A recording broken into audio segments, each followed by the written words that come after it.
এটা একটা কন্টেইনার, বিশাল বড় একটা কন্টেইনার। আগে ছোটবেলায় ভাবতাম যে এর ভিতরে কি থাকে, এত বড় একটা জিনিস। তো আজকে আপনাদের দেখাবো এর ভিতরে কি থাকে এবং নামাবো। এই যে আমরা দুইজন আছি, দুইজন আমরা এখন কন্টেইনারের ভিতরে ঢুকবো, ঢুকে নামাবো। আমরা এখন কন্টেইনারের ভিতরে আছি। এর ভিতরে যেটা আছে তার নাম আছে সিডর। এই সিডর গুলো সৌদি আরবের যেগুলো হাদিদ কোম্পানি আছে সেগুলোতে পাওয়া যায়, সেই কোম্পানিতে এই সিডর গুলো পাওয়া যায়, ওখানে বিক্রি করে। এটা বাইরের দেশ থেকে কিনে এনে বিভিন্ন কাস্টমারের কাছে সেল করে এগুলো।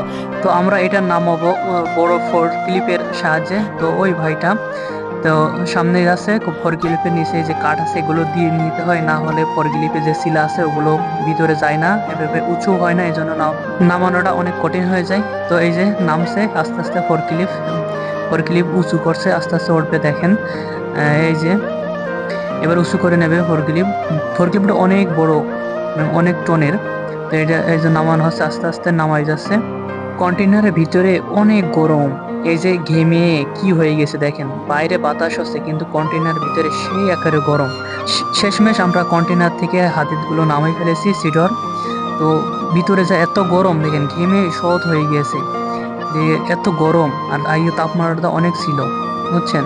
তো এইভাবেই আমরা প্রবাসী কাজ করে থাকি, এত রোদ এত গরমের মাধ্যমে। তো ভিডিওটা আজ এই পর্যন্তই। ভিডিওটি ভালো লেগে থাকলে আর প্রবাসীকে ভালোবেসে থাকলে আমার এই পেজটাকে ফলো করে রাখেন এবং সুন্দর সুন্দর কমেন্ট করে যান। ধন্যবাদ, ভালো থাকবেন, দেখাবো অন্য কোনো